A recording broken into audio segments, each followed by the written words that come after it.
सुप्रभात पिला माने ये वीडियो माध्यम रे पाठपढ़ा कार्यक्रम को तुम मान को स्वागत। आज प्रसंग भग्नांश मध्य सान बड़ चिन्हट करवा।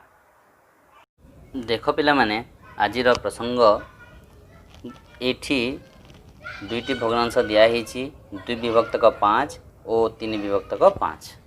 आज प्रसंग रे आमे यही दुई भग्नांश मध्य बड़ और सान निर्णय करवा। प्रथम ये दुई भग्नांश को तुम्हें लक्ष्य कर पिलाए ए तुम्हें देखा पाइब उभय भग्नांश हर कौन अच्छे समान अच्छे। हर समान थिले आमे किपरि भाव में बड़ और सान निर्णय करिपारिबा।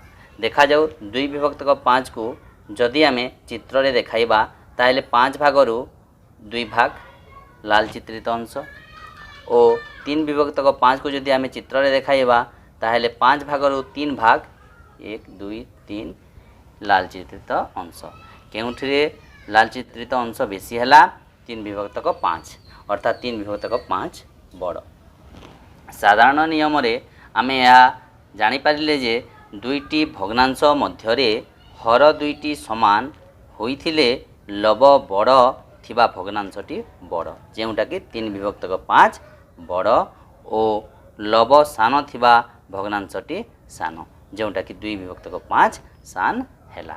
एटी 4टी भग्नांश दिया हेछि 4 7 4 विभक्तक 7 2 विभक्तक 7 6 विभक्तक 7 5 विभक्तक 7। तुम्हें लक्ष्य कर पिलाए समस्त भग्नांश रे हर 7 अच्छी, हर समान अच्छी अर्थात लब बड़ थिबा भग्नांशटी बड़ हेबो और लब सान थिबा भग्नांशटी सान हेबो।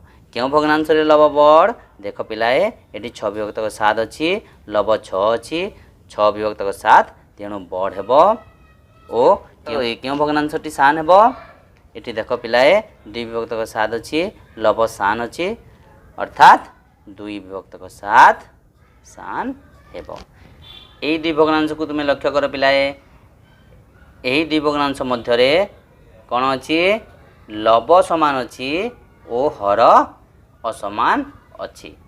तो लब समान थिले हर असमान थिले क्यों नियम आम प्रयोग करवा देखा जाऊ 1 विभक्तक 2 अर्थात 2 भागरु 1 भाग लाल चित्रित अंश और 1 विभक्तक 4 4 भागरु 1 भाग लाल चित्रित अंश। क्यों चित्र रे बेसी लाल चित्रित अंश अच्छी एठी अर्थात 1 विभक्तक 2 बड़। आमे साधारण नियम रे आमे कहि परिबा जेउ भग्नांशर लब समान हर सान थिबा भग्नांशटी बड़ हेबो ओ जेउ भग्नांशर हर बड़ से भग्नांशटी सान हेबो अर्थात 1 4 सान हेबो। दुईटी भग्नांश मध्य लब समान हेले हर सान थिबा भग्नांशटी बड़ ओ हर बड़ थिबा भग्नांशटी सान हेबो। एठिरे अछि 2 विभक्तक 6 2 विभक्तक 4 2 विभक्तक 5 2 विभक्तक 7 समस्त भग्नांश लब कौन अच्छी 2 2 अच्छी लब समान अच्छी अर्थात हर सान थिबा भग्नांशटी बड़ हेबो।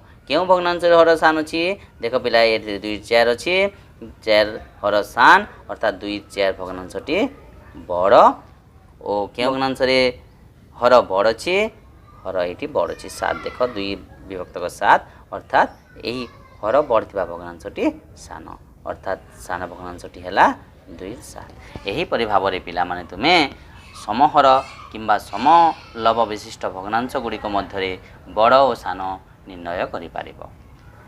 आज तो समय हो जाइछि दिया जायतिबा कार्यफलत को घरे तुम माने करिवो। धन्यवाद।